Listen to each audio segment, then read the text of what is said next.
Merci beaucoup, Bianca de Men Engage, de nous avoir invités à cette séance. C'est un plaisir pour moi d'être ici avec vous.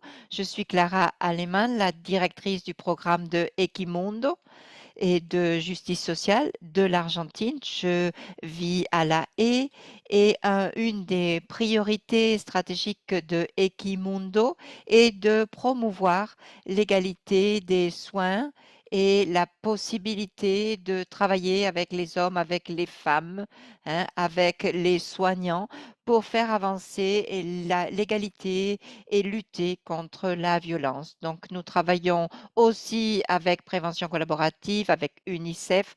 Nous élaborons des recherches, du matériel pour encourager l'intersection au niveau du travail avec les femmes et les enfants. Donc, je vais vous parler rapidement de ce que l'on va voir aujourd'hui dans notre séance. Je vais d'abord vous montrer ce que nous faisons, qui nous sommes, pourquoi nous nous sommes réunis, pourquoi nous voulons soutenir cette tendance des personnels soignants pour prévenir la violence dans la famille.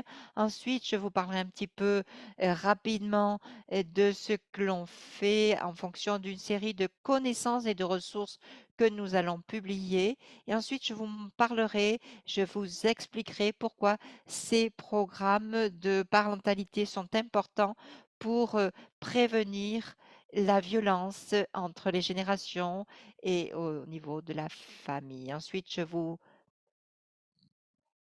parlerai un petit peu donc des ressources que nous avons élaborées, comment ce programme peut aborder ces questions de la violence et comment ces programmes efficaces sont élaborés et sont formés. Donc, nous allons comprendre comment les chercheurs et les praticiens qui travaillent dans ces domaines le font, comment ils ont des programmes qui et travaille avec les hommes et avec les femmes, avec la famille, pour renforcer cette parentalité et pour lutter ou prévenir la violence au sein des familles, hein. Donc, je vais présenter les intervenants dans une petite minute, mais d'abord, je voudrais vous montrer un petit peu ce que je viens de vous dire, hein. Alors, quel est ce groupe, hein, d'affinité sur la parentalité? Il y a quelque temps, nous avons commencé à travailler avec le Equimundo et cette prévention collaborative. Nous avons travaillé sur la prévention de la violence pour aborder la question de la violence contre les femmes et contre les enfants, sachant qu'il y avait beaucoup d'autres facteurs. Nous voulions nous axer, nous voulions cibler ces questions parce que au cours de ces dernières années, il y a eu des recherches et concernant la volonté pour explorer les droits des femmes, les droits des enfants, pour travailler ensemble, explorer les opportunités qui existaient pour lutter contre la violence au sein des familles. De manière traditionnelle, je dirais que, et de manière historique, hein, il y a toujours eu des résistances des deux côtés, hein, pour se joindre à ces efforts pour une question d'idéologie ou d'autres, pour des questions de conviction de ces groupes, hein, qui pensaient que le fait de travailler pour la prévention de la violence ou pour les droits des enfants allait faire perdre certaines prérogatives à l'autre groupe, hein.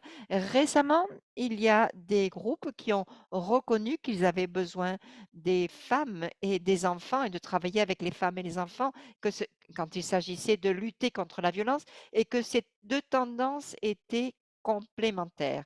Les recherches ont confirmé que le fait de protéger les enfants contre la violence, d'éviter qu'ils soient exposés à la violence quand ils sont petits, comme témoins ou comme victimes, est un point essentiel pour réduire les niveaux de violence dans la vie de ces enfants à leur adolescence, pendant leur enfance. Donc, c'est ce qu'on appelle la violence intersectionnelle.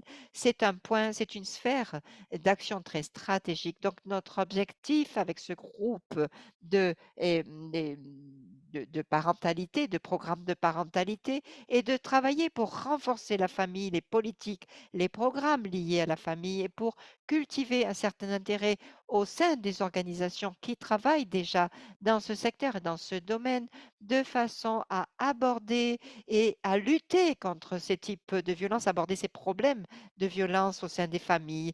Dans cet objectif, comme nous savons que beaucoup veulent le faire, mais ils ne savent pas très bien comment le faire, nous avons créé des ressources basées sur des preuves pour montrer comment intégrer cette transformation des genres au sein des familles pour réduire cette violence familiale.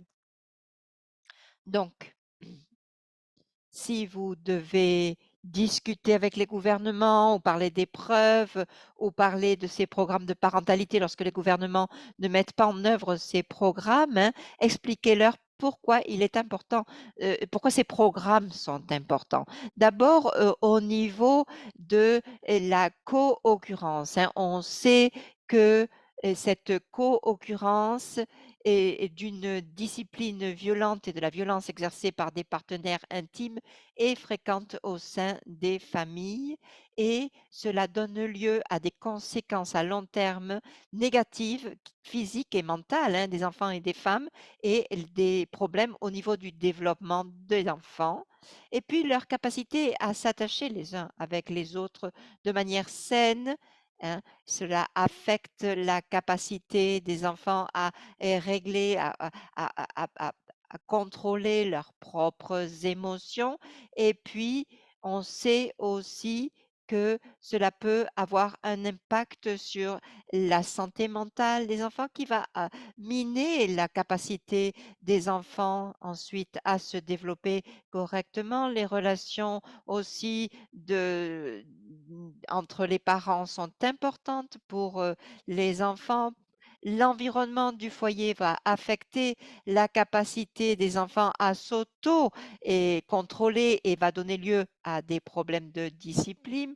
On sait aussi que les violences dans les familles ont un impact intergénérationnel sur les femmes, les hommes et les enfants.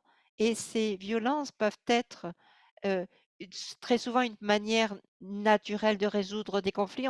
On a recours à la violence et la violence va comme ça affecter la capacité des partenaires, des parents, de la société. Cela va donner lieu à davantage de violence dans la société, plus tard dans la vie de ces personnes. Donc, c'est un petit peu un aperçu.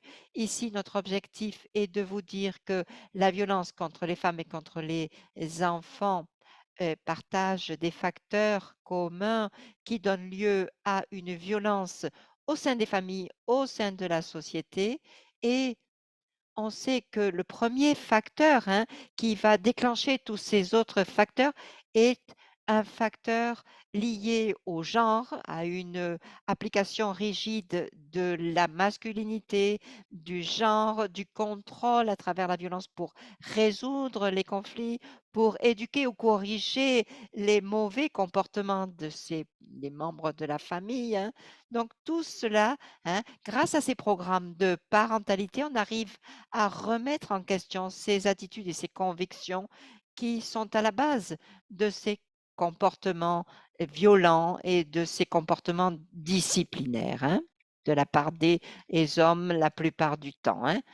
Donc, vous avez peut-être déjà vu ce modèle, je ne vais pas rentrer dans le détail, mais je vais vous parler un petit peu de tout cela. Il y a des études qui montrent que les pays à revenus plutôt modestes ont ce type d'organisation et dans certains pays, on a tendance à voir des problèmes de violence au niveau des familles, au niveau des couples, au niveau des individus. Les familles connaissent des conflits au niveau de du foyer, de la relation du couple. Et en général, on va avoir des mauvais traitements, de la violence, etc. Tout ça dans ce type donc de situation. Et c'est pour cela que l'intervention à travers ces programmes de parentalité, cette intervention peut aborder tous ces risques, tous ces facteurs de risque, hein, qui entraînent la violence et les inégalités de genre au niveau de l'individu, du couple, de la famille, de la communauté, de la société, à travers donc un espace d'action unique, stratégique, hein, qui permet de lutter contre la violence. Donc ici, de nouveau, une diapositive très remplie, hein. Je ne vais pas rentrer dans le détail, mais à droite, hein, ce qui est écrit en tout petit, hein, c'est le résultat de cette recherche collaborative pour lutter contre la violence qui vous montre les différentes stratégies qui ont montré, grâce à des preuves, hein, que l'on peut réduire les facteurs de violence et et et développer une protection, hein, et en mettant l'accent sur ces programmes de parentalité, on peut inclure tout cela dans des stratégies qui vont travailler au niveau interpersonnel et qui vont ou peuvent réduire l'exposition à la violence au sein de la famille, hein. Apprendre à ses enfants comment réagir d'une autre manière, remettre en question la division du travail au sein du foyer, travailler avec les pères pour voir comment ils peuvent changer d'attitude et réfléchir ensemble, changer certaines normes et renforcer la communication aussi et le partage de la prise de décision, la résolution de conflits sans violence, tout cela au sein des familles afin de promouvoir une écoute entre les membres de la famille et cela peut être fait avec les parents, les hommes, les femmes, hein, au niveau individuel et bien sûr un autre point important est la santé mentale, bien sûr, hein. Donc ces programmes et travaillent sur la santé mentale pour améliorer la santé mentale. Donc, il s'agit de fournir euh, une compréhension des facteurs de risque et euh, autant que les stratégies efficaces. Et bien sûr, il faut savoir bien sûr, les programmes de parentalité sont excellents au moment d'approfondir la sensibilisation et les aptitudes pour réduire la violence des partenaires intimes et la violence envers les enfants. Et pour encourager la santé mentale et le bien-être, il y a certains programmes de parentalité qui le font déjà. Nous allons euh, en partager les expériences, très peu d'entre eux, si on considère la grande quantité de programmes de parentalité et des politiques qui existent au niveau mondial. Il y a très peu qui cherchent à adresser les deux types de violences en adressant les facteurs communs et les normes de genre qui les affectent et qui recherchent à retrouver des solutions partagées. Il y a une quantité croissante de programmes de parentalité qui cherchent à réduire les deux types de violences et les preuves qui montrent que ce type de programme mix mélangés sont efficaces augmentent constamment. Donc, nous sommes rendus compte que le fait de ne pas adresser les deux types de violence est une opportunité ratée. Et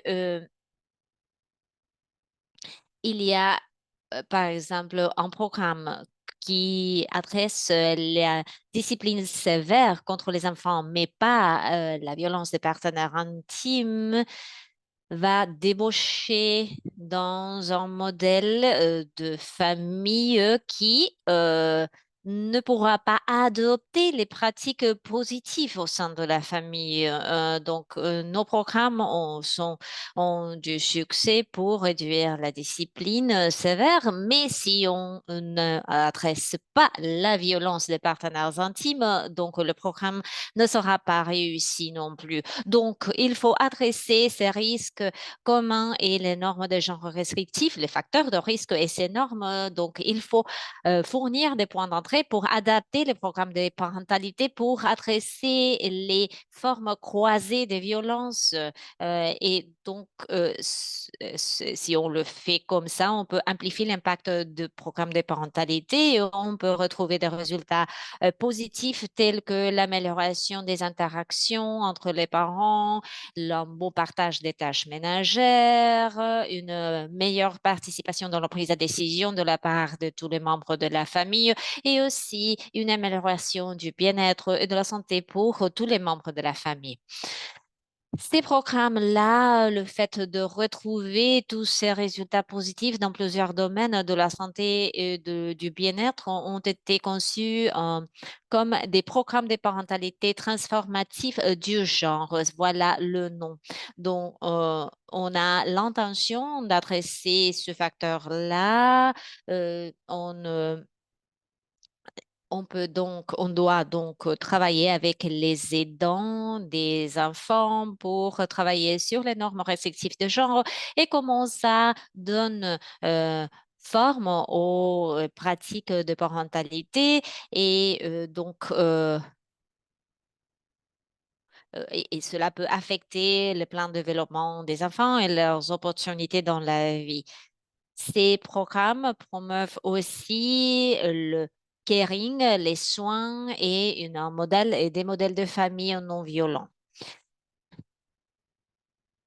D'autres traits de ce que l'on appelle des programmes efficaces euh, en cette matière, ces programmes engagent les parents, les pères et les aidants, hommes comme des parents équitables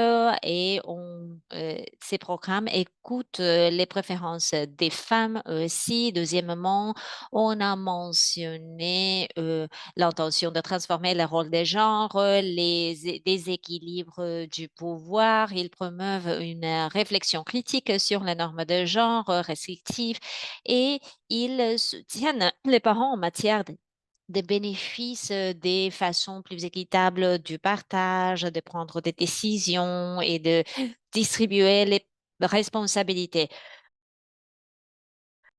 Ils retrouvent les parents là où ils se trouvent. Ils reconnaissent que les parents veulent ce qui est le meilleur pour leurs enfants. L'idée, c'est de considérer que les parents sont déjà compétents et ils reconnaissent que ce qu'ils font déjà va bien et quelque chose de nutritif pour leurs enfants et ces programmes alimentent ces pratiques-là. Ces programmes ont pour but de renforcer les relations et les compétences de parentalité, y compris la communication, la régulation émotionnelle, le care ou les soins et la parentalité positive. Et ils aussi sensibilisent les participants sur l'importance et les impacts de la violence et ils assurent les droits et la sécurité des femmes et des enfants. Donc, l'idée, c'est de fournir des services compétents pour les victimes de la violence parce que nous savons que le fait d'aller à l'encontre des normes restrictives des genres peut générer un certain contre-coup et terminer par affecter les femmes et les filles. Sans plus m'attarder, merci d'avoir écouté cette introduction. Maintenant, j'aimerais présenter nos orateurs et notre facilitateur Pressel. Voilà l'image. Nous avons Suna Anos Pene, elle est directrice des stratégies, programmes et partenariats internationaux à ASEV. C'est une fondation d'éducation pour la mère et l'enfant à Istanbul. Emmanuel Karamagé, il est coordinateur de Bandebereo Scale Up au Centre de ressources pour les hommes au Rwanda. Christina Alvarez Vargas, elle est chercheuse et enseignante dans la Fondation Cinde et les coordinatrices de Paternar. C'est une adaptation du programme PI en Colombie. Nous avons Jean de Dieu. Je ne sais pas s'il a réussi à se connecter. Jean de Dieu Ate Jekimana, il est spécialiste de la prévention dans le comité international dans la République de Congo. Et finalement, Vessel, il est fonctionnaire à Equimundo et en Afrique du Sud, il va animer la conversation après moi et moi. Je me suis déjà présentée. Donc, je vais demander à chacun de nos orateurs de présenter leur programme dans 2 minutes, pas plus, parce que après, nous allons avoir un petit dialogue, une conversation et nous allons pouvoir nous pencher sur les choses qu'ils font brièvement. Emmanuel, voulez-vous commencer et nous raconter la situation sur Bandebéreo? Merci. Bandebéreo, ça veut dire role model, modèle de personne en anglais. Le programme est ciblé sur la santé des enfants et la prévention de la violence. Nous travaillons avec les hommes. Nous travaillons avec le couple dans sa totalité. Nous avons un total de 17 sessions organisées de manière euh, hebdomadaire. Donc, nous avons plusieurs femmes aussi. Nous engageons les hommes dans la santé maternelle et de l'enfant, la santé reproductive et aussi dans l'aide dans la famille, le caregiving. Donc, nous avons réalisé un pilote de 15 sessions et ensuite nous avons organisé un pilote ou un programme qui a monté en échelle, qui est monté en échelle.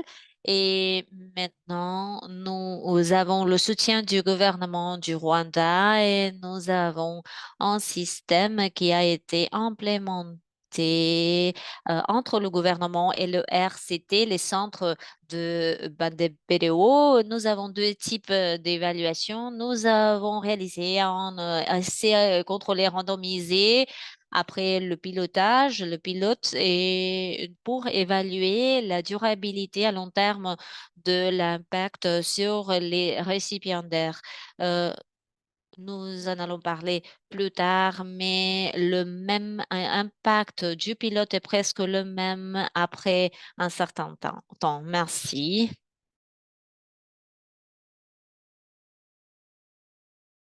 Maintenant, je vais passer la parole à Cristina Alvarez de la Colombie. Bonjour, merci beaucoup. Paternal est un programme qui cherche à promouvoir la parentalité co-responsable et non violente chez les hommes, chez les pères qui ont des enfants à bas âge. Donc, il s'agit de... Maintenant, nous travaillons à Patanac depuis l'année 2020. Nous avons lancé une ronde de mise en place avec des pères qui appartenaient aux communautés des migrants vénézuéliens ou des victimes qui avaient été déplacées à cause du conflit armé en Colombie. Dans la deuxième phase, dans la première phase, plutôt, nous avons formé 180 pairs. Les sessions étaient en présentiel et il était 8 sessions hebdomadaires. Parfois, nous ne travaillions que avec le père et dans d'autres, nous impliquions les femmes, les mères et les enfants. Pour la deuxième phase, entre 2022 et 2024, nous sommes en train de mettre en place quelques modifications lorsqu'il s'agit de passer au numérique ou au virtuel parce que la pandémie nous a démontré qu'il était nécessaire opter pour l'option virtuelle pour que les pères puissent rester dans notre processus, surtout parce qu'il s'agit de pères dont les conditions de vie sont assez complexes.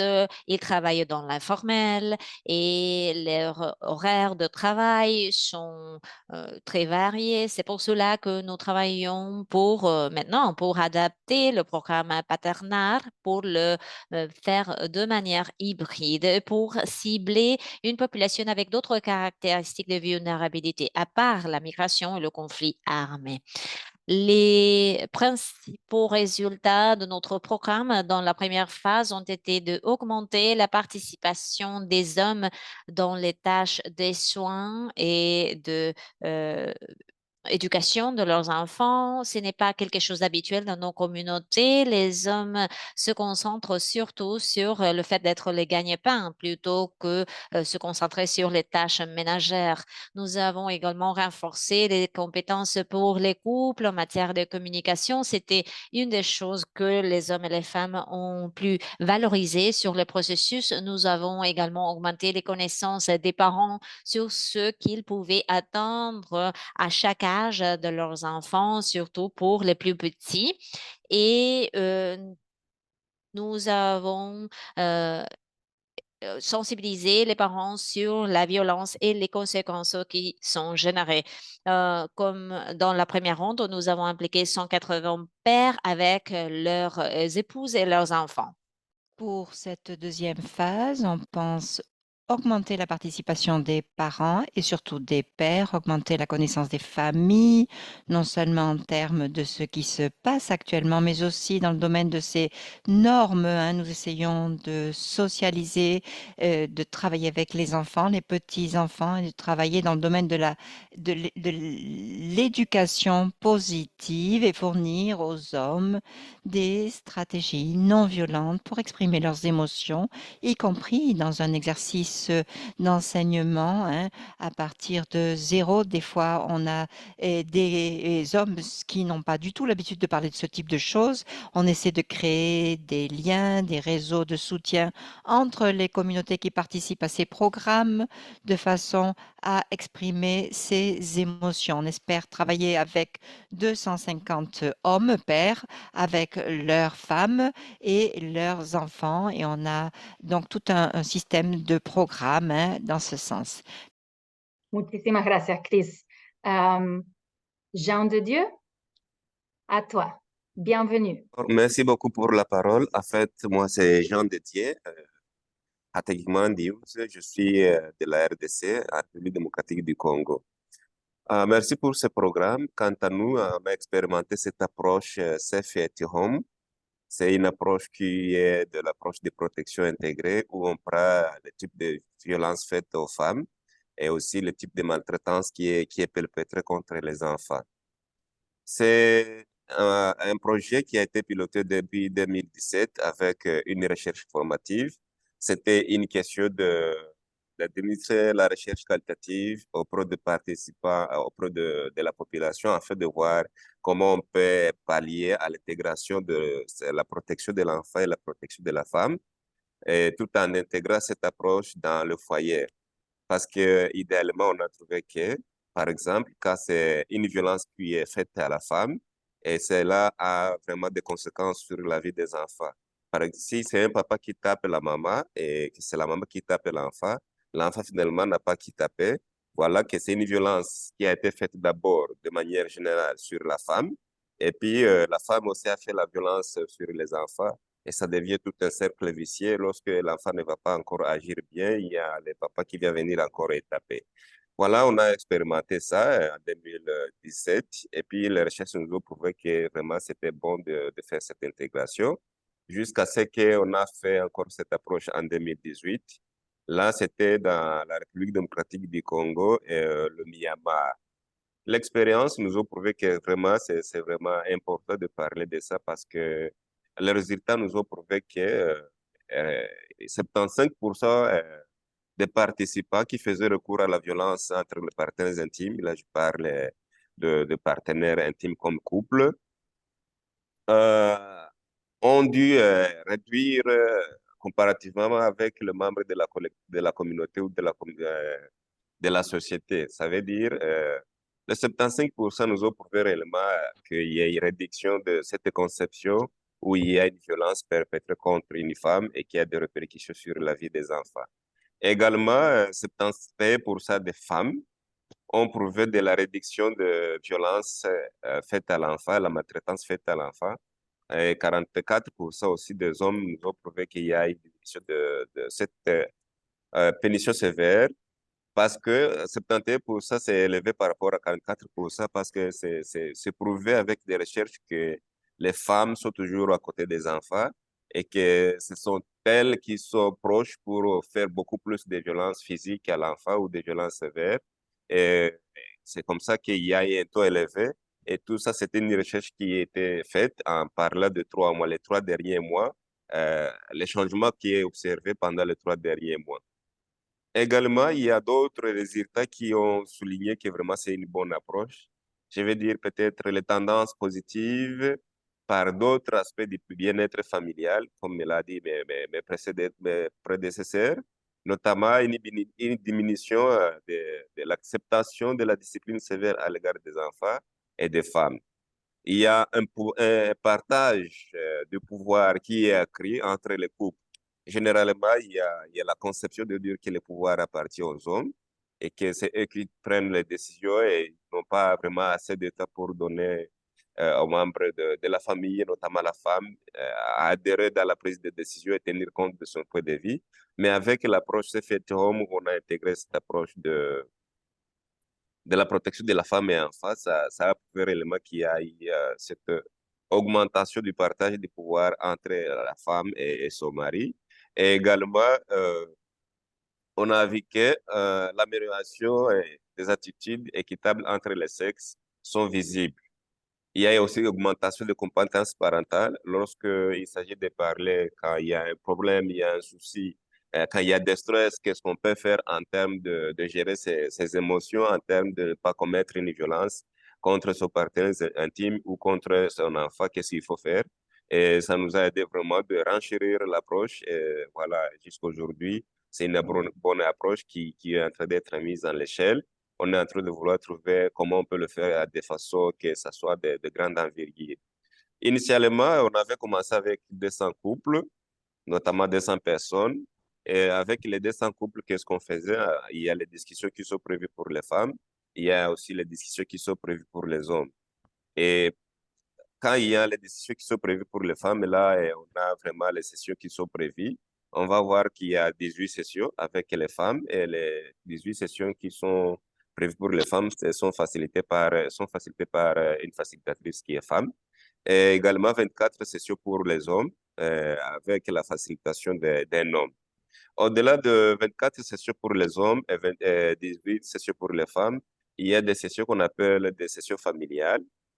Parmi ces sessions, il y a 5 sessions familiales, parmi lesquelles 3 sessions, c'est vraiment des sessions où on amène les couples dans les discussions, ça veut dire hommes-femmes ensemble.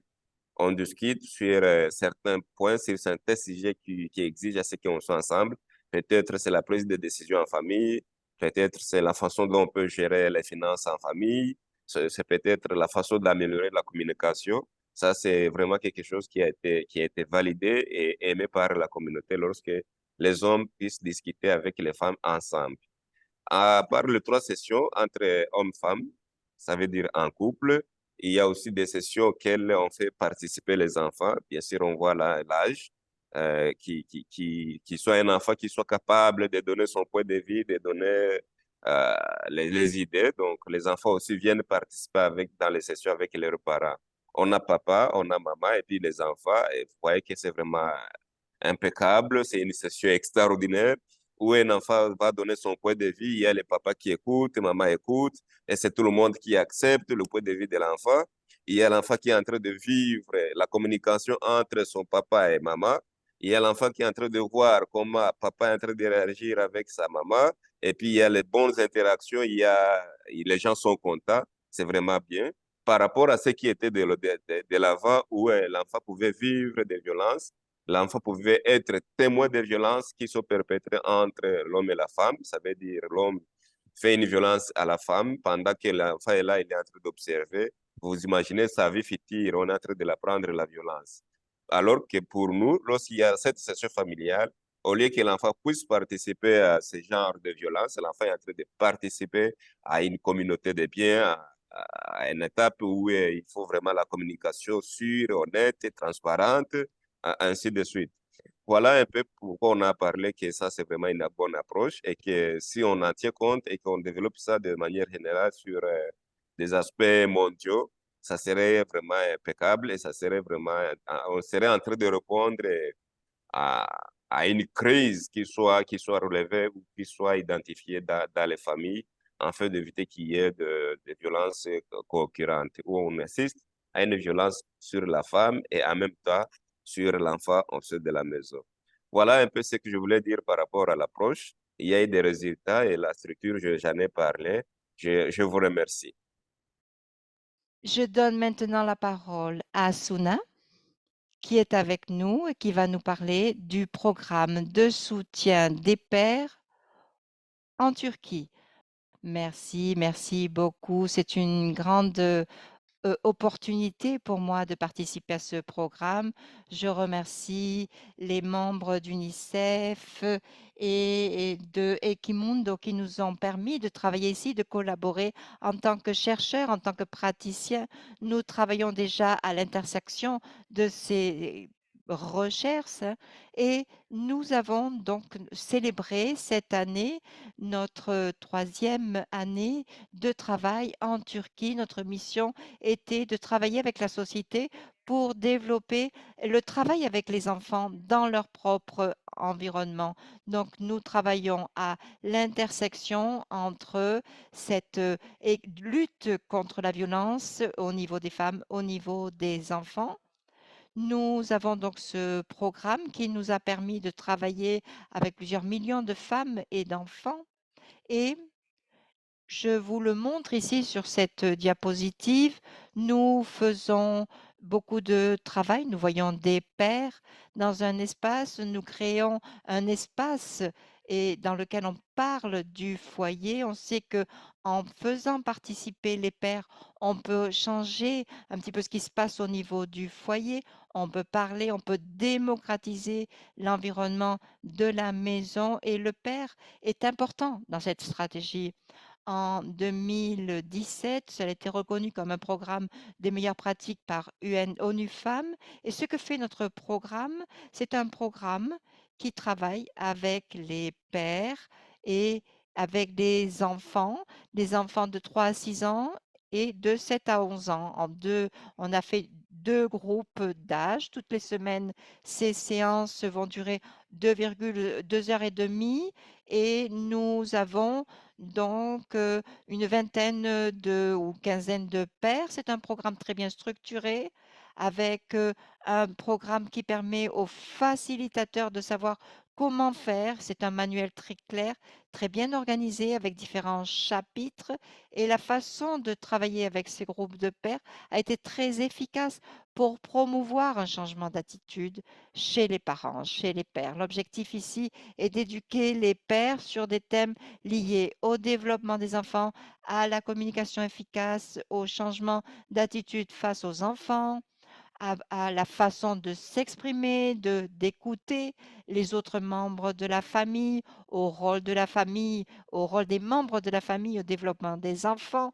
Donc, c'est un programme qui se base sur 2 générations dans lesquelles les pères hein, qui participent à ce programme vont participer toutes les semaines, mais aussi on leur demande de faire certaines activités au quotidien avec leurs enfants. Alors, je vais vous parler un petit peu des programmes que nous avons fondés pour avoir vraiment un changement d'attitude concernant la relation avec les femmes et les enfants. Donc, ne pas punir les enfants, essayer de réfléchir de manière plus positive, hein, d'être plus ouvert pour avoir une participation et plus basée sur le dialogue hein, au sein de la famille.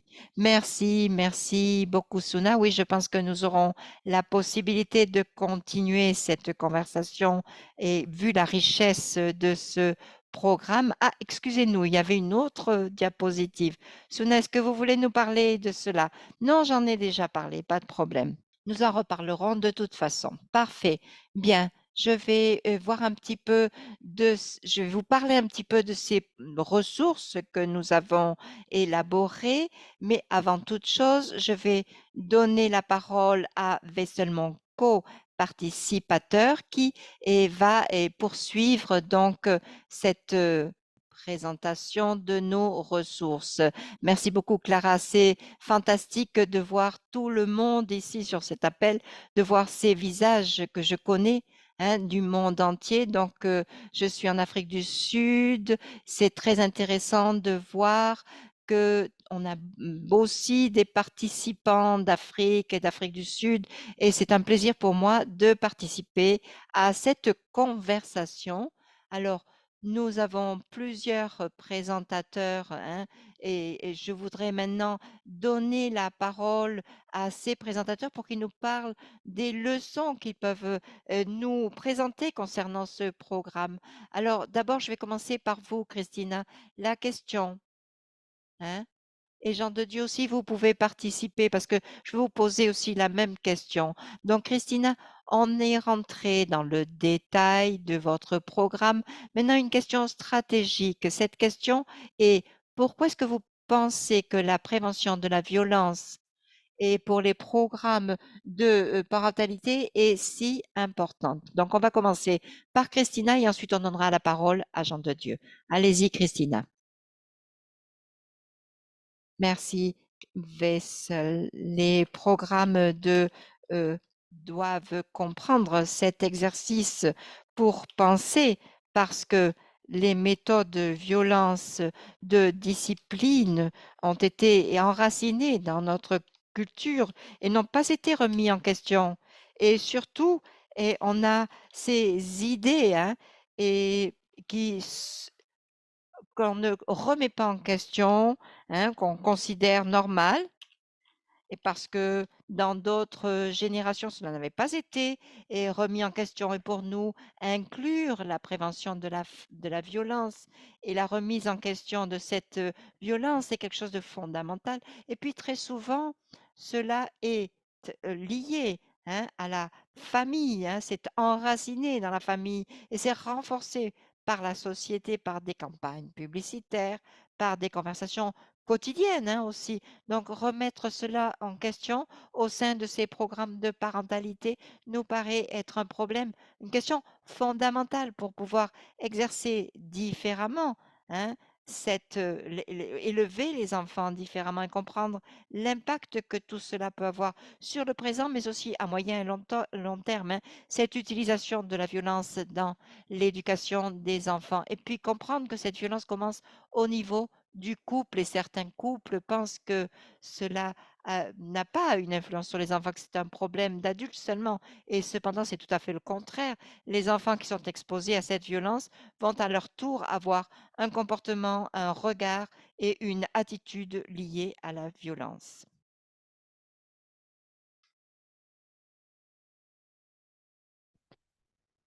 Je ne sais pas si Jean est avec nous. Oui, Donc, la question de votre perspective de la République du Congo. merci beaucoup pour la Comment, question.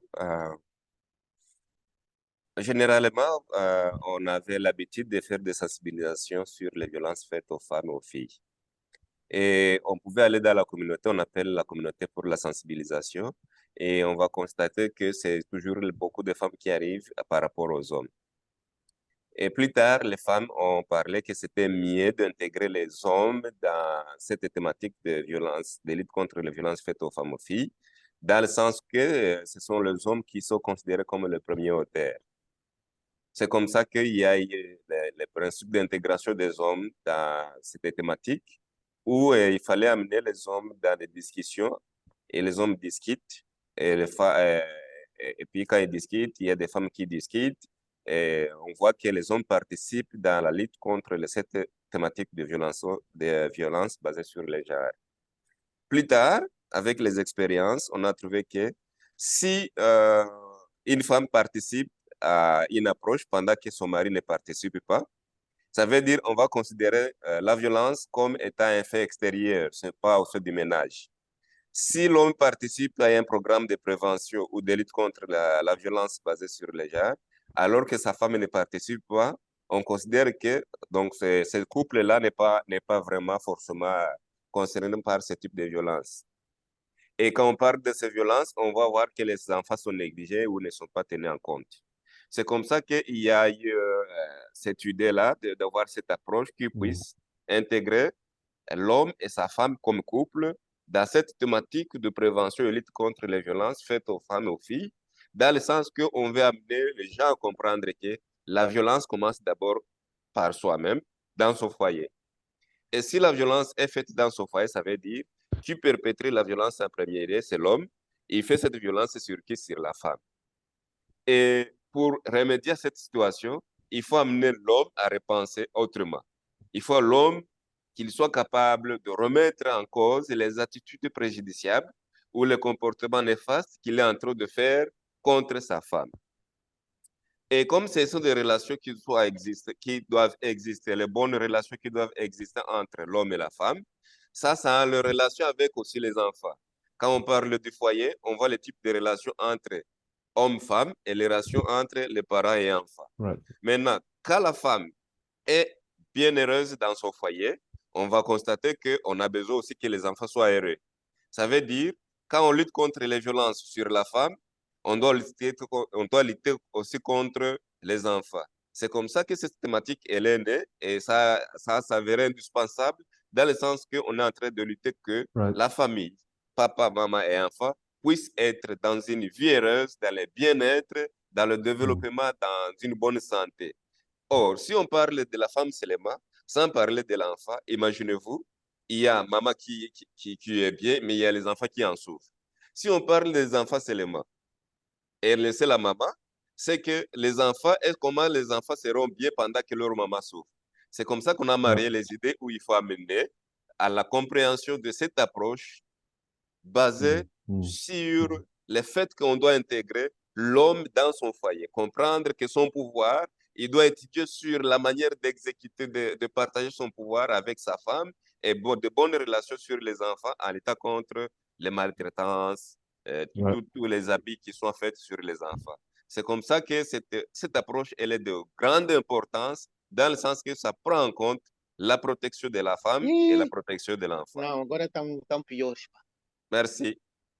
Merci. Bien sûr, on doit être clair au fait que le fait d'engager le couple de manière directe peut augmenter dans quelque sorte le risque de violence. Donc, nous devons nous assurer d'avoir un engagement séparé avec les femmes et avec les hommes. Il y a quelques programmes qui unissent les couples plus tard, si c'est une évaluation qui démontre être sécure, mais le fait de travailler avec les femmes quand elles sont ensemble avec les hommes, ça peut être un peu risqué dans quelques situations. Emmanuel, je voudrais faire un petit suivi avec vous sur les points signalés par Jean et par Christina, l'importance de travailler avec les deux membres du couple comme composante du succès. À part ça, par rapport au programme Banda Bermejo, est-ce qu'il y a d'autres ingrédients qui pourraient expliquer les résultats réussis que vous avez témoignés? Quels autres éléments ont été réussis par rapport lorsque l'on parle de de la violence des partenaires intimes et la violence envers les enfants? Mettons, nous devons mettre le programme dans le contexte du Rwanda parce qu'il y a des normes de genre là-bas qui existent dans leur communauté. Il y en a plusieurs, mais nous avons mené une recherche dans le but de comprendre quelles normes sociales favorisent la violence envers les femmes et envers les enfants au sein de notre communauté. Et ensuite, après cette recherche, grâce à laquelle nous avons recueilli de l'information, nous nous sommes penchés sur la création d'une approche transformatrice du genre, dont le centre, dont le noyau était d'adresser les normes sociales qui nuisent à la violence qui nuit aux femmes et aux enfants, ou bien qui favorise la violence envers les femmes et les enfants. Nous avons constaté que les méthodes participatives sont clés. Le programme était adapté au contexte rwandais. Donc, les membres de la communauté constataient que ce n'était pas quelque chose d'important, que c'était une solution provisoire.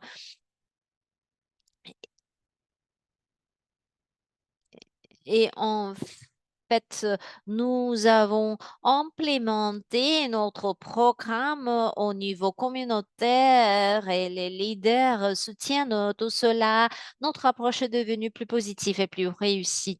Mais il est important aussi d'engager le gouvernement, les leaders, les décisionnaires pour pouvoir adresser ces violences commises contre les enfants et les femmes. Nous avons des preuves qui montrent que le fait de convaincre les autres est très important au moment d'adresser la violence contre les enfants et les femmes dans notre communauté. Peut-être que je peux donner la parole à mes collègues pour qu'ils continuent, mais c'est ça que nous avons fait au Rwanda et ça a bien marché parce que maintenant nous sommes en train de reprendre le programme en collaboration avec le gouvernement. Emmanuel, je vais demander Suna de parler du sujet du travail avec le père. Je vais poser deux questions en une. La première question est la suivante. Est-ce que ça est-ce que ce travail avec les hommes, est-ce que cela a été intentionnel dès le début? Donc, voilà la première partie de la question, c'est-à-dire l'approche féministe que vous avez adoptée et comment ça marchait. Et deuxièmement, le fait de travailler, les défis que l'on retrouve lorsque l'on travaille avec les pairs, peut-être que l'on peut concevoir un webinaire tout entier à ce sujet. Donc, quels sont les enjeux, quels sont les défis que vous avez rencontrés?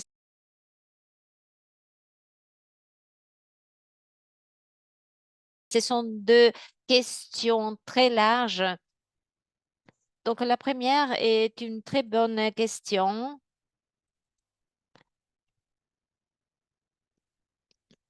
Comment est-ce que l'on retrouve de manière de naviguer ces défis-là et comment on peut avoir une implémentation réussie des programmes? Le programme a commencé avec une idée tout à fait différente. C'était une réponse aux mères qui participaient. C'était un programme de soutien pour les mères et nous avons décidé d'offrir une formation semblable pour les pères parce qu'ils n'étaient pas très participatifs dans les tâches ménagères, etc. Donc, nous avons cette composante de transformation des genres, mais la méthodologie n'était pas encore là. Donc, c'était en 2096 que l'on a commencé. C'était en 2011 que nous avons compris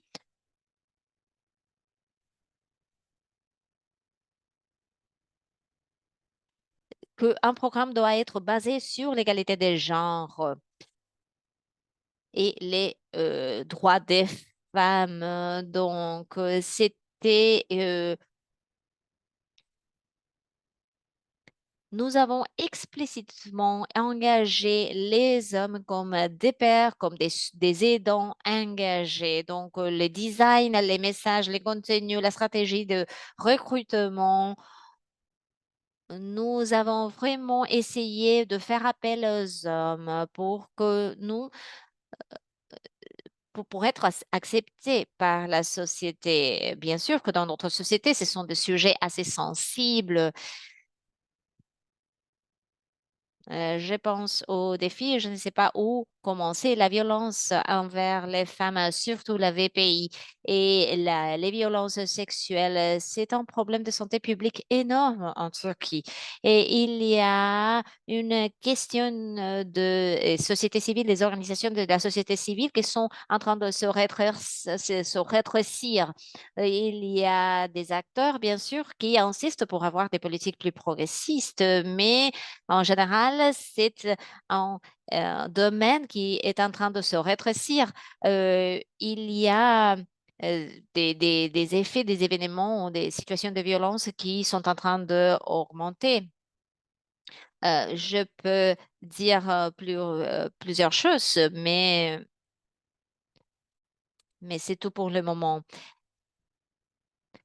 C'est une question assez large, bien sûr, mais vu le fait que vous venez de le faire depuis quelques années, quel a été le succès? Vous avez été plus réussi pour la VPI ou pour les disciplines sévères ou les disciplines violentes? Je devrais dire le deux, mais je devrais dire que nous avons eu plus de succès pour les enfants, le développement précoce de l'enfant, comment créer un environnement pacifique. Ce sont des dénominateurs plus communs, plus comment à plusieurs parties de la société. L'importance du développement de l'enfant comprend tant de choses, n'est-ce pas? L'égalité des genres, mais on a trouvé que c'est plus facile de attirer les pères lorsque l'on parle de la violence à l'égard des enfants. Et ce n'est pas exactement le même cas lorsqu'il s'agit de la violence envers les femmes. Oui, merci, Suna. Christina, je vois que vous êtes d'accord. Je voudrais poser cette question. De Paternar. Donc, quelles sont les normes de genre clés, les attitudes et les pratiques que Paternar cherche à aborder? Oui, oui, j'étais en train justement de hocher la tête parce qu'on a eu une situation semblable dans notre organisation. Il y a beaucoup de résistance de la part des hommes, des pères, quand on parle de violence physique envers les enfants ou autres, hein. Donc, une autre manière de travailler sur ces thèmes. En ce qui concerne, la norme, liée au genre, hein, ce que nous avons fait dans notre organisation et on a donc, cette division sexuelle du travail qui fait que l'on pense que les hommes fournissent, apportent et de la nourriture, que les femmes s'occupent de la partie des soins. Alors on essaye de lutter contre cela, essayer de modifier cette tendance, hein, et puis cette norme de genre, hein, la remettre en question pour savoir ce qui se passe au niveau de la famille, au niveau du contexte de la société aussi qui maintient cette idée. Cela est accompagné d'attitudes, comme par exemple les processus d'accompagnement scolaire. En général, ce sont les mamans qui s'en occupent. Donc, essayer de faire participer davantage les hommes, hein. Et Paterna a une caractéristique très importante, c'est que nous travaillons justement pour que les pères pratiquent, fassent des nouvelles choses, trouvent des moments, des espaces et heu heu pour donc avoir des activités avec leurs enfants que nous leur proposons, hein. Parce que très souvent, ils nous disent: «Oui, mais comment on fait, hein?» C'est pas ce sont des choses auxquelles ils n'avaient pas pensé auparavant, hein. Donc on pense que remettre en question cette attitude liée au genre, c'est quelque chose qui doit être accompagné. On doit travailler, hein, sur ces pratiques, sur ces attitudes, hein, pour parvenir à une réception plus profonde, hein, de cette relation et de ce qui fait, ce qui forme cette relation au quotidien.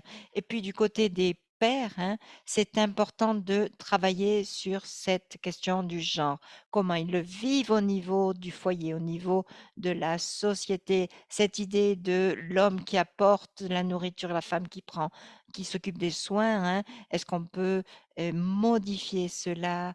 Est-ce qu'on peut travailler aussi, sur ces changements avec les enfants? Merci Christine et quelle que soit la tâche dont s'occupent les hommes ou les femmes. Hein. Personnellement, je travaille avec ma fille pour lui apprendre à faire du skate, hein, et je lui demande de mettre des protections pour ses coudes et ses genoux. Et cette partie de la protection est très importante. Hein. Donc, cette relation entre le père et la fille, hein, et Emmanuel, au contexte du Rwanda, vous avez vous avez reçu un soutien du gouvernement et pour vous aider à travailler dans ce sens, et puis vous travaillez au niveau de la communauté. Alors, est-ce que vous pourriez nous dire quels sont les principaux arguments, hein, pour trouver justement un soutien et pour mettre en œuvre votre programme soutien au niveau du gouvernement, au niveau de la société en général? Merci beaucoup, Wessel. D'abord, je voudrais revenir un petit peu à cette question qui a été posée à Suna. Pourquoi est-ce que l'on fait participer les hommes? Eh bien, au Rwanda, les hommes sont ceux qui ont le pouvoir, hein, et au Rwanda, on a constaté que faire participer les hommes était une manière de trouver des alliés pour ce programme, de façon à ce que lorsque ces hommes deviennent des alliés, ils vont nous aider à lutter, hein, à remettre en question et les pratiques, hein, de violence contre les femmes et contre les enfants, de façon à travailler dans un environnement plus sain dans lequel les enfants peuvent grandir sans violence. Lorsque l'on fait participer les hommes, on remet aussi en question l'équilibre de pouvoir entre les hommes et les femmes au niveau du foyer, au niveau de la communauté aussi. Hein. Donc, lorsque les hommes pensent au pouvoir qu'ils détiennent et à l'impact négatif que cela va avoir sur la famille, sur la communauté, ils deviennent des alliés pour remettre en question toute cet édifice, hein, de pouvoir, et il nous aide comme cela à mieux travailler avec les hommes et à les intégrer dans le programme. Hein. Donc voilà, c'était ce que je voulais ajouter. Et puis, à propos de la dernière question que vous venez de me poser, lorsque nous avons mis en place la phase pilote de notre programme, nous avons fait une enquête et un sondage, hein, lorsque nous avons montré les résultats de ce sondage au gouvernement, le gouvernement a dit: «Waouh! Donc vous allez pouvoir réduire la violence contre les femmes et contre les filles». Et lorsque nous avons fait participer le gouvernement à la transition, hein, pour pour passer à la mise en œuvre, au contrôle, à l'évaluation des résultats de notre programme, on travaille avec le gouvernement de façon à ce qu'ils comprennent bien en quoi consiste ce processus et quels sont les avantages. Et maintenant, nous sommes en train de faire un développement du programme et nous sommes en train de montrer des preuves des résultats positifs de ce programme parce que le gouvernement du Rwanda a constaté que on peut fournir des preuves de l'efficacité de ces programmes. Après cette première recherche, nous avons fait une recherche qualitative et quantitative, et nous avons constaté, nous avons prouvé, hein, au ministère de la Santé, au ministère de la Famille, hein, et le gouvernement à ce moment-là et les leaders gouvernementaux ont pu Heu, comprendre que ce problème de violence contre les femmes existait et qu'il fallait l'affronter.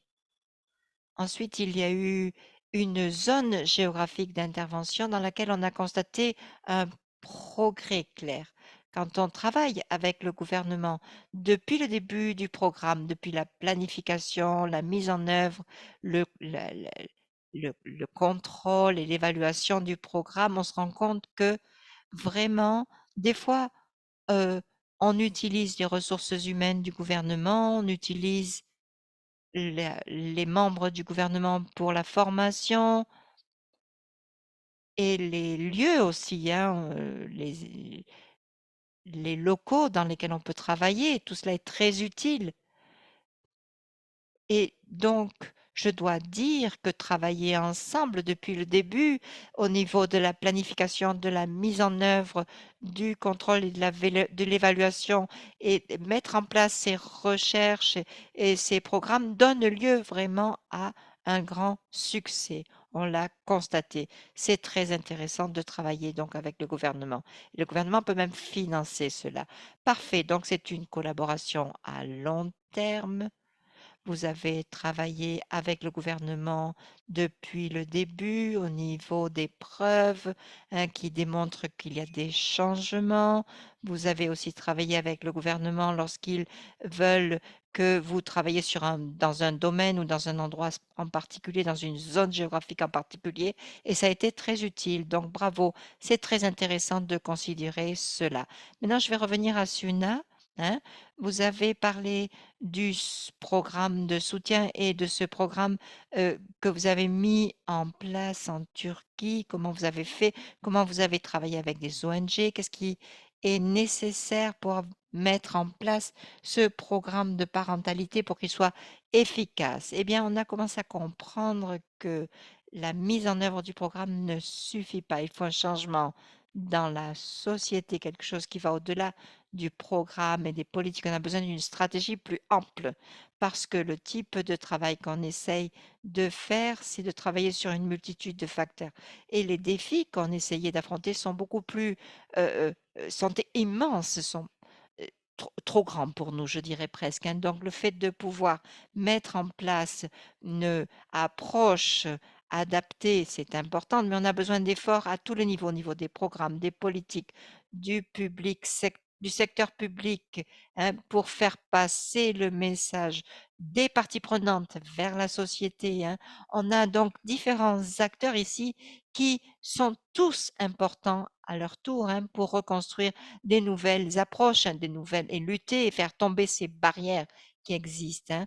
Donc, on doit aussi travailler avec le secteur privé, exactement comme cela a été dit, en même temps avec le secteur public, certaines relations et certains partenariats sont différents. Donc, on a commencé à travailler davantage avec les gouvernements locaux qui ont commencé à nous ouvrir leurs portes.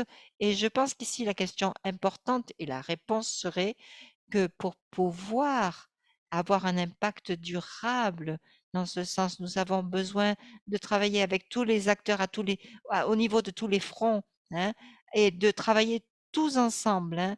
Je sais que ça a l'air un peu un idéal, mais c'est important pour parvenir à un succès hein, de ces programmes de parentalité. Donc, en tant que ONG, on peut faire certaines choses, mais ce n'est pas simple. Bien, alors une autre question. Vous avez travaillé avec des gouvernements locaux, vous le dites, dans cette approche pour travailler avec cette promotion du programme multisectoriel dont vous avez parlé hein, dans votre contexte. À votre avis, où est-ce qu'il y a eu le plus d'enthousiasme et de participation? Eh bien, au cours de ces 5 dernières années, je dois dire que les gouvernements locaux participent davantage. Et lorsque le programme a été terminé, le programme a commencé à partir d'initiatives de la base, hein, d'initiatives locales qui étaient destinées vraiment à appliquer ce concept de faire participer les pairs. On a directement travaillé au niveau local. Il y a eu une petite participation du secteur privé, les compagnies, les institutions souhaitaient appliquer ce programme dans leurs entreprises ont travaillé avec les ressources humaines dans ce sens, ont essayé de, de travailler dans ce sens avec leurs employés, hein, d'offrir un soutien dans ce sens avec leurs employés qui a été très utile au niveau du secteur privé. Bien, merci, merci beaucoup. Donc, c'est une manière de travailler avec tous les acteurs dans ces domaines de différentes manières. Alors, Jean de Dieu, je vais vous laisser reprendre la parole ici. Et donc, Je crois que c'était très intéressant cette, approche. Vous en avez parlé un petit peu dans votre, présentation. Lorsque vous avez travaillé avec les femmes et avec les enfants, il est important d'assurer la sécurité des femmes et des enfants dans le cadre de ce programme. Pouvez-vous nous dire comment votre programme a mis en place des systèmes de protection justement pour assurer la sécurité des femmes et des enfants qui participaient à vos programmes? Merci. D'accord, merci pour la question. Ça, c'est vraiment un aspect très important lorsqu'on parle de la sécurité des enfants et des femmes. Généralement, cette approche, en fait, elle est exécutée là où il y a d'autres acteurs. C'est une zone où il y a d'autres acteurs qui parlent peut-être de la prise en charge psychosociale, de la prise en charge médicale, de tout système de protection, où on peut venir et implanter cette approche qui parle de la prévention contre les violences faites aux femmes et aux enfants. Et alors, le système de la sécurité, c'est quoi? C'est que d'abord, il y a des discussions qui sont faites du côté des hommes et des discussions qui sont faites du côté des femmes. On se rassure que ces femmes, là où elles sont en train de faire les discussions, c'est une zone qui est à l'abri de l'insécurité. C'est une zone qui est bien sélectionnée et que ça ne soit pas vraiment dans un chemin de croisée où c'est tout le monde qui peut passer et écouter ce que les femmes sont en train de dire. Également, il y a des sessions où on fait avec les femmes avant que les discussions ne soient là ou commencées. C'est dans le sens que la participation de cette femme à un groupe de discussion des femmes peut faire que cette femme soit encore violentée de plus. Ça veut dire quoi? Une femme peut venir dans les discussions et quand elle revient chez lui, il y a l'homme qui demande, finalement, tu es parti, tu ne m'as pas donné à manger, tu n'as pas fait quoi que ce soit, tu n'as pas rempli le devoir comme tu dois remplir. Et voilà, ça devient une violence qui soit perpétrée sur ça. Il y a cette astuce d'étudier sur ces aspects de la sécurité où cette femme qui soit là en train de participer au groupe de discussion ne soit pas beaucoup plus étalée dans ça et il y a tout un cheminement qu'il faut étudier. Ça veut dire on peut revenir dans le sens que euh, on peut parler avec les leaders communautaires sur la présence de ce genre d'activités dans la communauté et les leaders parlent aussi de la population. En dehors de ça, il y a aussi les assistants sociaux, psychosociaux qui doivent être là. Entre de sûr, en cas de besoin, il y a vraiment un appui. En dehors de ça, il y a tout un circuit de référencement lorsqu'il y a un problème lié à cette participation, à cette femme, à la participation des groupes de discussion, et que ça soit vraiment sécure. Il y a tout un circuit de référencement qu'on organise, et avec les hommes, et avec les leaders, avec l'intervention de tout ce qui est comme acteur de la communauté.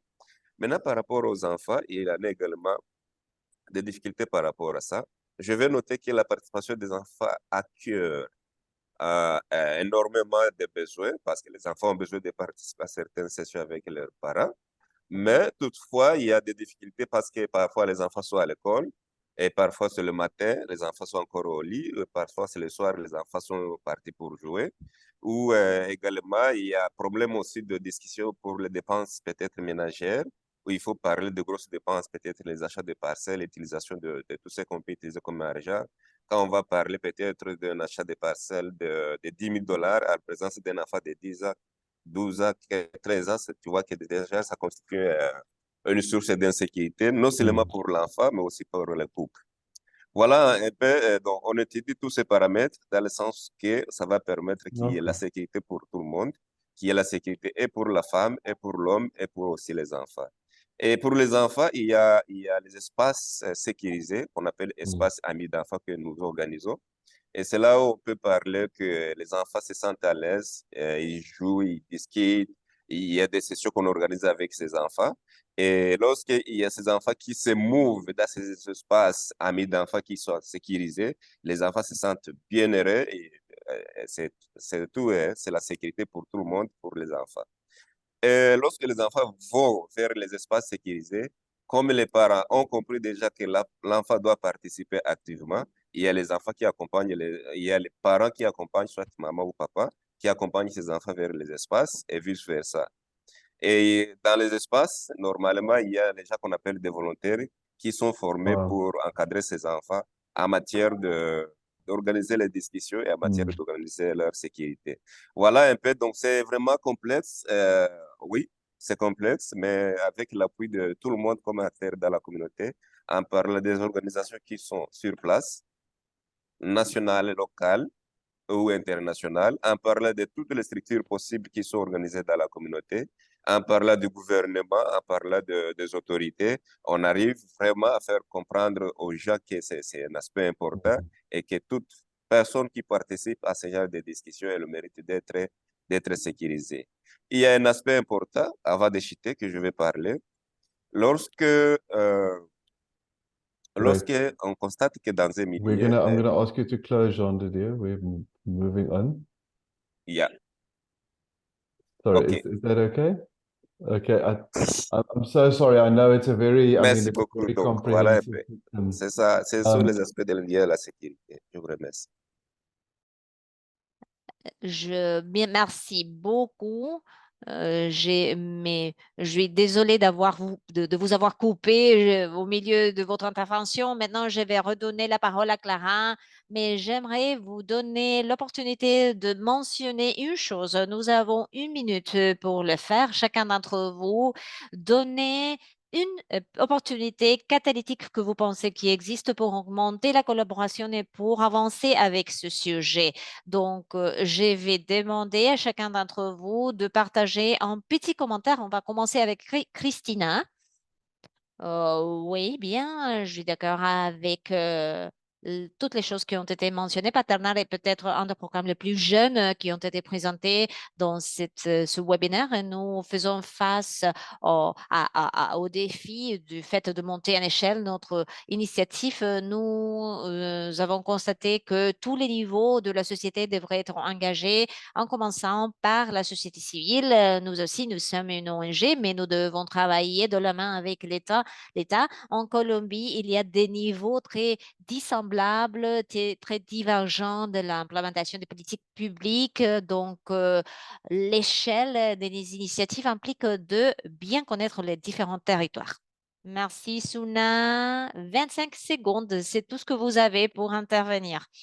À part du fait de travailler au niveau individuel et familial, à travers le programme de parentalité, nous devons créer un environnement qui soutient tout cela, un environnement de loi, de politique, un environnement où on peut avoir des campagnes de changement de conduite et de sensibilisation pour qu'au niveau communauté, on puisse faire du bruit pour effectuer les changements. Emmanuel? Merci. Je dirais que le fait d'utiliser l'approche transformatrice du genre est clé, mais il faut faire que le gouvernement intervienne aussi pour avoir une implémentation réussie du plan d'action. Et aussi,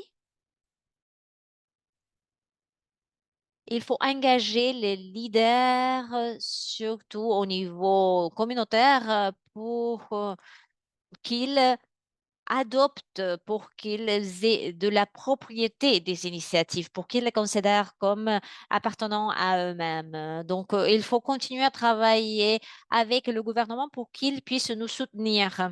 Jean de Dieu, je vais vous donner la dernière opportunité avant de revenir sur Clara. 30 secondes, c'est tout ce que vous avez, pardon. Merci beaucoup. En fait, je suis en train d'appeler tout le monde dans l'implication de la mise en œuvre de cette approche parce que c'est très important. Et aussi en intégrant l'aspect des leaders, comme venait de le dire mon collègue Emmanuel, parce que les leaders sont très résistants face à cette approche. Lorsqu'il y a les gens dans la communauté qui sont impliqués dans cette approche et qui commencent à changer, les leaders pensent que les gens sont venus les remplacer. Vraiment, on demande de l'implication de tous les acteurs et aussi en nécessitant l'implication des leaders communautaires. Je vous remercie. Merci à toutes et à tous. Clara, je vous redonne la parole. Merci beaucoup. Par souci de temps, je ne vais pas m'attarder beaucoup. Il y a plusieurs leçons apprises et plusieurs réflexions, mais il y a certaines questions qui ont été déjà répondues en ligne. Je vais sélectionner 2 questions. Je vais demander aux orateurs d'être très brefs. Une question de la part de Tom pour ceux qui veulent répondre. Est-ce que vous avez des exemples, des moments révélateurs, des moments eureka au moment de travailler avec les responsables de la prise en charge, des moments qui ont aidé à transformer la relation ou les normes de genre? Si ce moment eureka s'est présenté, qu'est-ce que cela a déclenché en matière de réflexion, en matière de genre? Avons-nous quelqu'un qui aimerait répondre? Oui, je peux donner une réponse assez rapide. Dans notre programme en Turquie, nous avons des activités. Nous avons constaté que les activités de réflexion où nous demandons aux pères de revenir à leur enfance et pour récupérer des belles mémoires et pour penser aux exemples négatifs montrés par leurs propres parents et surtout par rapport à la relation qu'ils ont eue avec leur père. Cela fournit toujours un moment eureka. Ils se sentent toujours très émus par rapport aux expériences aussi positives que négatives et ils deviennent très réflexifs et ils disent je veux faire de même pour mon enfant, pour mon fils, pour ma fille, si ce sont des moments positifs ou bien si ce sont des moments négatifs, ils disent je ne veux pas répéter cette expérience avec mon enfant. Donc ce moment aha, ce moment eureka se traduit dans une motivation de changer leur conduite. Merci, Suna. Vous avez fourni un exemple formidable et je pense qu'il y a plusieurs autres programmes qui ont été présentés aujourd'hui qui ont révélé cela aussi. Une deuxième question de la part de Nikki et beaucoup d'entre vous en ont parlé déjà. C'est bien de voir les différents acteurs qui unissent leurs forces pour prévenir la VPA et la violence contre les enfants.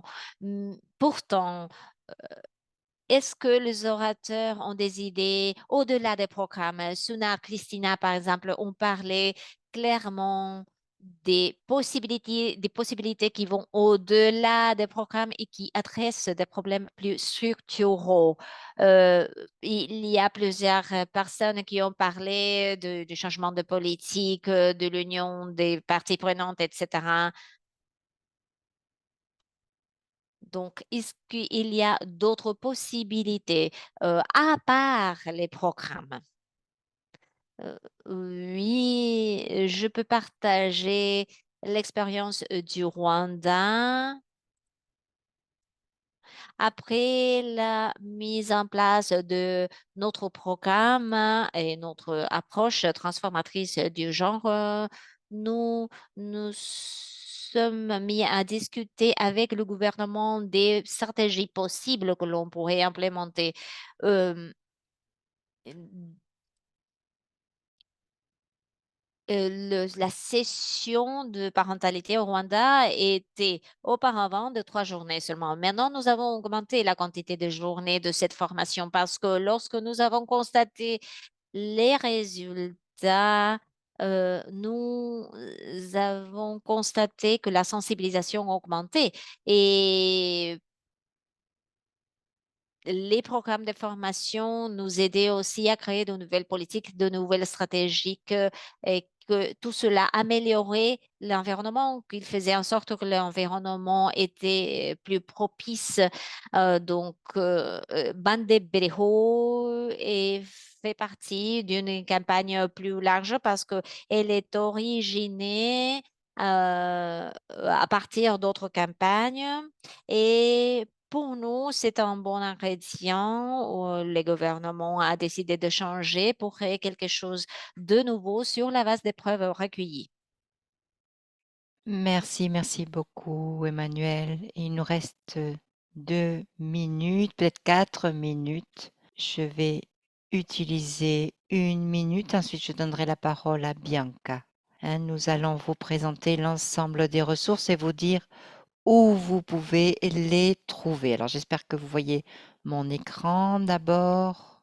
Donc, je vous l'ai dit, il y a des ressources que ce groupe de parentalité est présenté, qui discute discute et toutes les résultats des recherches qui ont été faits et qui permet d'élaborer ou d'adapter ces programmes pour aborder le type de problème dont on a parlé. Alors la première ressource basée sur les preuves et pourquoi est-ce que c'est important?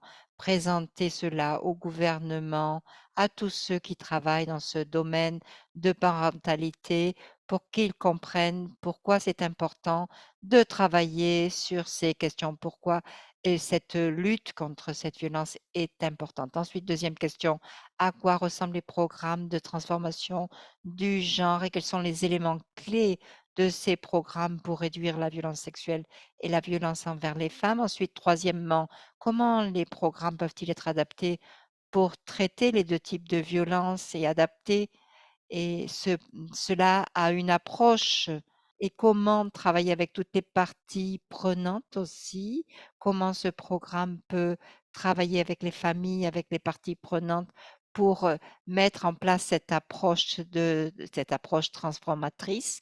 Et ensuite, quatrième, quels sont les points qui comptent et quel est le suivi, l'évaluation des programmes d'éducation qui peuvent être réalisés.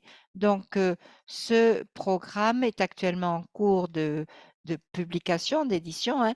Donc, si ça vous intéresse, je vous encourage à copier ce code QR et vous recevrez bientôt cette ressource dès qu'elle sera terminée, hein. Donc, ensuite, vous pourrez aussi participer à différents événements d'apprentissage avec donc les responsables de façon à concerter nos efforts et à se joindre hein, et dans nos efforts. Hein. Donc, je voulais remercier tous ceux qui ont participé ici à cette réunion. Je sais que vous avez tous dû renoncer et, et à des questions personnelles ou de travail pour pouvoir participer à cette réunion. Par conséquent, je vous remercie. Je remercie Vessel d'avoir facilité cette réunion. Je remercie l'équipe de Men Engage qui nous a invités aujourd'hui et j'espère que c'est la première conversation, mais qu'il y en aura d'autres après, de nombreuses conversations qui vont suivre. Bianca, allez-y, vous avez la parole. Et merci beaucoup, Clara. Merci à tous les intervenants. Merci, Clara, pour le travail réalisé, pour organiser, coordonner tout cela et inviter les intervenants. Donc, bravo. Merci. Merci à tous ceux qui ont participé. Merci à ceux qui ont posé des questions. Merci au public qui était là, qui était intéressé aussi. C'est agréable de voir qu'il y a des gens intéressés. Et merci aux participants et bonne fin de journée, bon week-end à tous.